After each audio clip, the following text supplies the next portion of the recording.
চাকরি করছো বলে মাথা কিনে নাওনি যে তোমার সব কথা আমাকে শুনে চলতে হবে। করো তো সামান্য একটু রান্না। তিনজনের সংসারে কত আর কাজ করতে হয়, এর জন্যও কিনা এবার লোক রাখতে হবে। বাসে ট্রামে তো আর গোতাগুতি করতে হয় না। রোজ ব্যাগ ঝুলিয়ে উবের শাটল চেপে অফিসে যাও, তাতে কত কষ্ট হয় তোমার। তেমন হলে চাকরিটা ছেড়ে দাও, বাড়িতে থেকে মেয়ের দেখভাল করো। তোমার হাত খরচ আমি দিয়ে দেব। কোন চাহিদাটাই বা অপূর্ণ থাকে তোমার? সাততলার সুসজ্জিত ফ্ল্যাটে বসে গালভারী কথাগুলো বলা কত সহজ, মনে মনে ভাবল শ্রেয়া। ফ্ল্যাটের ইএমআই দিয়ে যেটুকু টাকা বাঁচে তাতে সংসারই ঠিকমতো চলে না, তো আবার তার হাত খরচ। ঝগড়ার সময় হলেই অনুমিত হাওয়ায় ফানুস ভাসিয়ে দেয়, আর ঝামেলা বাড়ার ভয়ে শ্রেয়া চুপ করে যায়। কিন্তু আজ আর চুপ করবে না সে। কেন করবে চুপ? সব সময় অনুমিত ফ্লাইং কালার্সে জিতে বেরিয়ে যায়, আর সে সারা দিন ধরে গ্লুমি মুডে দিন কাটায়। আজ এমনটা হবে না, মনে মনে বলল শ্রেয়া। আমায় 1000 দিয়ে যেও হাত খরচা হিসেবে।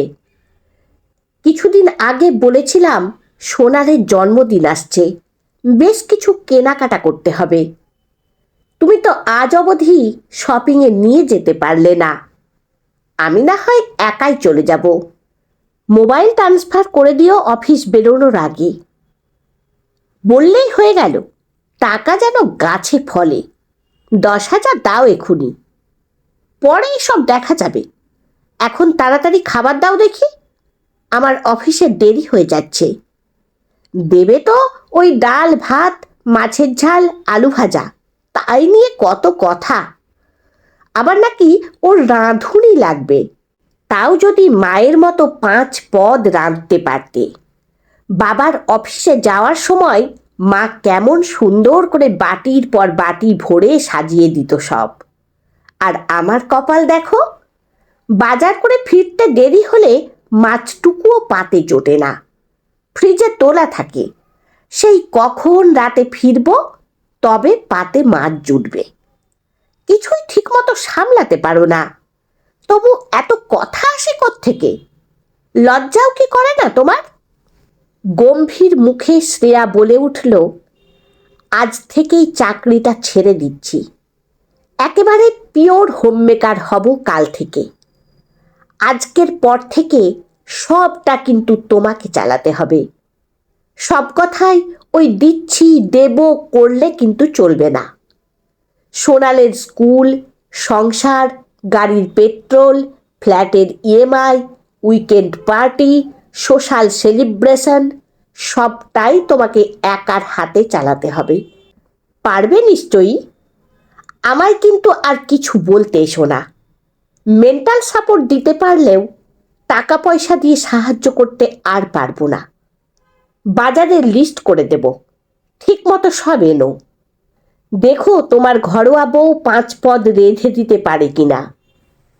মুখে কিছু না বললেও ভেতরে ভেতরে বেশ চাপে পড়ে গেল অনুমিত। রাগের মাথায় এমনটা সে প্রায়ই বলে থাকে, কিন্তু শ্রেয়া তো এসব নিয়ে মাথা ঘামায় না, বরং চেষ্টা করে ওর মনোমতো হয়ে ওঠার। হঠাৎ আজকে কি হলো? মায়ের সঙ্গে তুলনায় কি রেগে গেল? মুখে না বললেও সে মনে মনে জানে শ্রেয়া অনেক কাজ করে। অফিস থেকে ফেরার পথে সোনালকে ক্রেশ থেকে আনে, হোমওয়ার্ক দেখিয়ে দেয়, ক্লান্ত শরীরে রাতের রান্নাটাও করে। কিন্তু এখন সবচাইতে চিন্তার কথা, মাস গেলে এতগুলো টাকা পাবে কোথায় সে? ঝোঁকের মাথায় কথাগুলো বলে ফেলেছিল, কিন্তু তার জন্য শ্রেয়া, সে তো ভালোই জানে অনুমিতের অবস্থা। শ্রেয়ার রোজগার দিয়ে সংসারের অনেক চাহিদা মেটে, সোনালকে মাঝে মধ্যেই দামি গিফট কিনে দিতে হয়। বন্ধু বান্ধবের সঙ্গে মিশতে গেলে খরচা আছে। পকেট ছাড়া আজকালকার দিনে কে কার? হাউস পার্টি, উইকেন্ড সেলিব্রেশন, মাঝে মধ্যে চেনা জগৎ ছেড়ে ঘুরতে বেরোনো, রিসোর্টে থাকা, খরচা কি কম? প্লেট সাজিয়ে টেবিলে নামিয়ে দিল শ্রেয়া। ভাত, মাছের ঝাল, ডাল, পোস্ত, আলু ভাজা। তাড়াহুড়ো না করে বাটিতে বাটিতে সব পদ সাজিয়ে দিয়েছে সে। চেয়ার টেনে আস্তে করে পাশে বসল। খাওয়া দাওয়ার তদারকি করতে লাগলো যত্ন করে। অবাক গলায় অনুমিত বলে উঠল, তুমি বসে রইলে কেন? আমার সঙ্গে তো খেয়ে নিতে পারতে। তোমাকেও তো তৈরি হতে হবে। আমার আবার তৈরি হওয়া কিসের? আজ থেকে আমার ছুটি। বসকে রেজিগনেশন মেল করে দেব। টিফিন গুছিয়ে দিয়েছি তোমার। আজ থেকে আর সোনালকে ক্রেশে পাঠাবো না। ভালোই হবে জানো, মেয়েটাকে সময় দিতে পারতাম না বলে একটা গিল্টি ফিলিংস হতো। এবার থেকে আর ওসবের ঝামেলা থাকলো না। তুমি সব দায়িত্ব নিচ্ছ যখন, অবশ্য ক্রেশের খরচাটাও বাঁচবে। তুমি কি সত্যি সত্যি অফিস যাবে না বলে ঠিক করেছ? বিস্মিত অনুমিত না বলে পারল না। আমি তো জানতাম অফিস যেতে তোমার ভালো লাগে। তুমি যদি একাই সব কিছু চালাতে পারো, তবে আমার আর কষ্ট করে বাইরে গিয়ে কাজ করার দরকার কি? সংসার তো মোটে 3 জনের। ওটুকু তো বলছই তোমার অসুবিধে হবে না। আর একমাত্র ছেলে হিসেবে বাবা মার দায়িত্ব পালন তোমাকেই করতে হবে, তাই না? এটা আর তোমার কাছে কি এমন ব্যাপার? চিন্তিত মুখে মাথা নত করে রইল অনুমিত। শ্রেয়ার দিকে তাকিয়ে নরম গলায় বলে উঠল, আজকেই রেজিগনেশন জমা দিও না, আরেকটু ভেবে দেখো। এটা ভেবো না আমি আমার জন্য বলছি। কষ্ট হলেও আমি না হয় চালিয়ে নেব। কিন্তু তুমিই তো একদিন বলেছিলে এই চাকরি তোমার স্বপ্ন। পড়াশোনা করে কি লাভ যদি নিজের পায়েই না দাঁড়াতে পারি? অফিসের দেরি হয়ে যাচ্ছে। তাড়াতাড়ি জুতো এঁটে হাত নেড়ে চিন্তিত মুখে বেরিয়ে গেল সে। আর অপেক্ষা করলে আজ খুব দেরি হয়ে যাবে। অফিস বাস কি কেবল তার একার জন্য অপেক্ষা করবে? সময় মতো বেরিয়ে যাবে নিজ গন্তব্যে। সে তো আর কোম্পানির মান্যগণ্য ম্যানেজারদের একজন নয়। দরজা বন্ধ করে মুচকি হাসল শ্রেয়া। প্রতিদিনকার অপমানের যোগ্য জবাব আজ সে দিতে পেরেছে। রোজ তার চাকরি নিয়ে নানা উল্টোপাল্টা মন্তব্য করে অনুমিত। ঝামেলা বাড়ার ভয়ে সে চুপ করে থাকে। আজ বুঝবে বউয়ের রোজগারের টাকাটা সংসারে না থাকলে কি অবস্থা হয়। 1 সপ্তাহের জন্য ছুটির আবেদন করল সে, কিন্তু প্রাইভেট অফিস বললেই ছুটি মেলে না। তার বস ঋষিদেব শর্মা স্পষ্ট জানিয়ে দিলেন ব্যক্তিগত কারণের জন্য অতদিনের ছুটি মঞ্জুর করতে তিনি রাজি নন। তাই মাত্র 4 দিনের ছুটি জুটল কপালে। 4 দিনেই কোনোভাবে সাপ মারতে হবে। মনে মনে বলে উঠল শ্রেয়া। রাতে খেতে বসে গরম গরম হাত রুটি, চিকেন কষা, স্যালাড পেয়েও অনুমিত মুখটা বেজার করে রইল। ভয় জমেছে বুকে। এই বুঝি পরিস্থিতি হাতের বাইরে চলে গেল। বাড়ি ঢুকে জুতো খুলতে খুলতে মেয়েকে জিজ্ঞেস করবে ভেবেছিল, মা কখন বাড়ি ফিরেছে রে? কিন্তু তার আগেই মেয়ে এক গাল হেসে বাপকে জানিয়ে দিয়েছে, জানো বাপি, আর আমাকে ক্রেশে যেতে হবে না, মাম্মা বলেছে এবার থেকে সারা দিন আমার সঙ্গে থাকবে। কি মজা হবে সারা দিন মাম্মা আমি একসঙ্গে। খেলবো, পড়বো, ছবি আঁকবো। তখনকার মতো মেয়ের কথায় হেসে সায় দিলেও ভেতরে ভেতরে অনুমিতের মনে হলো সে চোরা বালিতে তলিয়ে যাচ্ছে, আর পেছন থেকে হাসছে শ্রেয়া।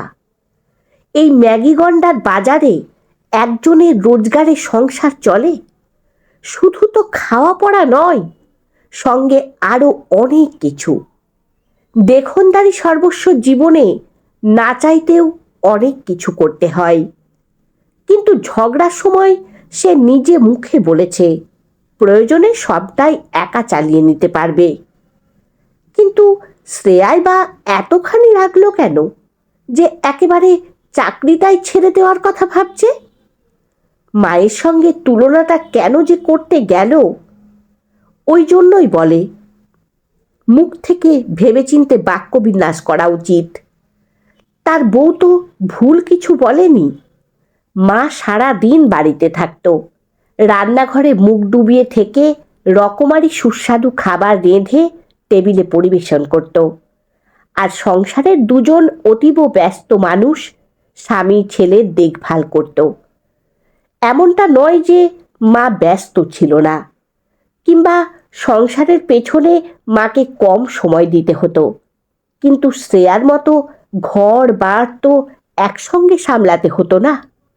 শ্রেয়া ভয়ঙ্কর ব্যস্ত থাকে সংসার আর চাকরি জীবন ব্যালেন্স করতে। তার উপর সোনাল আছে যথেষ্ট দুরন্ত। ছুটির দিনে মেয়েকে খানিকক্ষণ সামলাতে হলে সে নিজেই চাপে পড়ে যায়। শ্রেয়াকে তো সে কাজ নিত্য নৈমিত্তিক করতে হয়। তেমন হলে না হয় একটা রান্নার লোক রেখেই দেবে, কিন্তু শ্রেয়াকে কাজে এনগেজ করতেই হবে। মাইনের অঙ্কটা বড় কম নয়, সংসারের অনেক কাজে লাগে।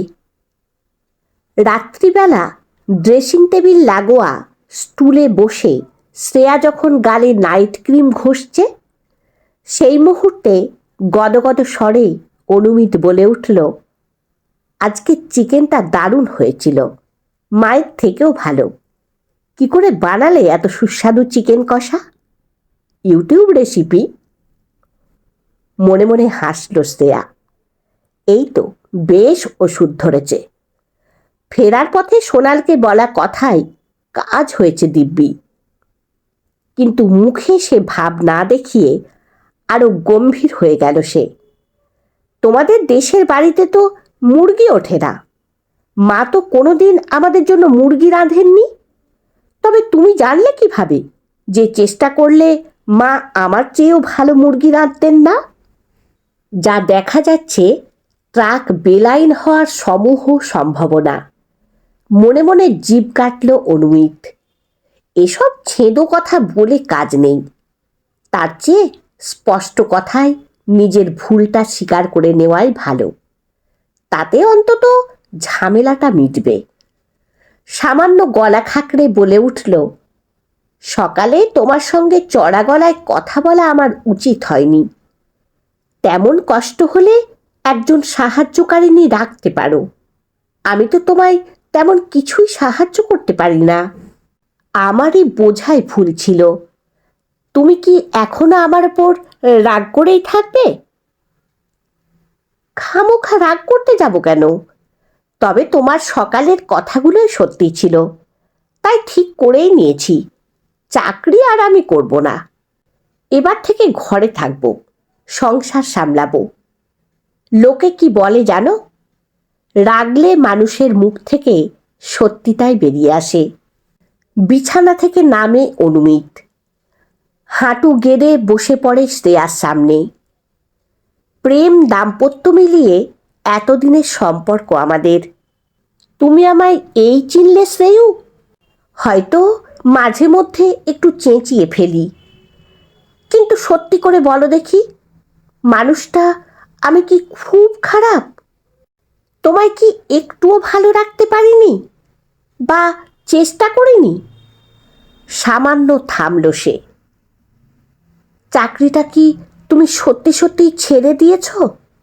মানে সোনাল তখন বলছিল যে? সামান্য হেসে অনুমিতের কাঁধে হাত রাখল শ্রেয়া। প্রত্যয় জড়ানো গলায় বলল, তুমি বুঝি আমাকে এতটাই দায়িত্বজ্ঞানহীন ভাবো?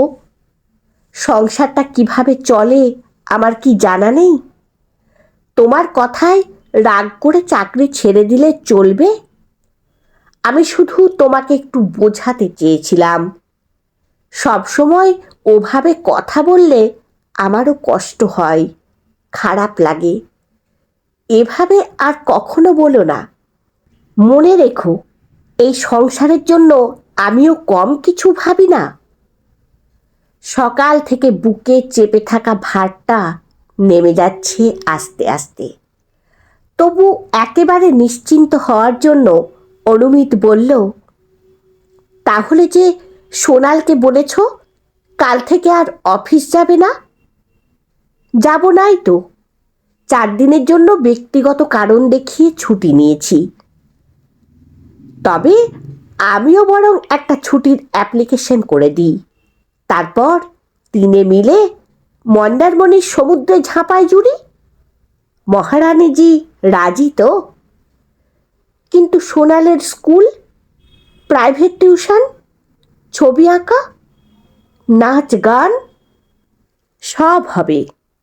সবের মাঝ থেকে 2 দিন চুরি করে পড়ে পাওয়া 14 আনা ছুটিটা উপভোগ করে নিক না হয়। বালির ধারে প্রাসাদ গড়ুক নিজের মতো। আলতো হাতে স্ত্রীকে জড়িয়ে ধরে অনুমিত। ভাগ্যিস তুমি আমার জীবনে এসেছিলে, তাই তো জীবন এত সহজ হলো। আমার জীবন তরীর কাণ্ডারি, এভাবেই পাশে থেকো সারা জীবন।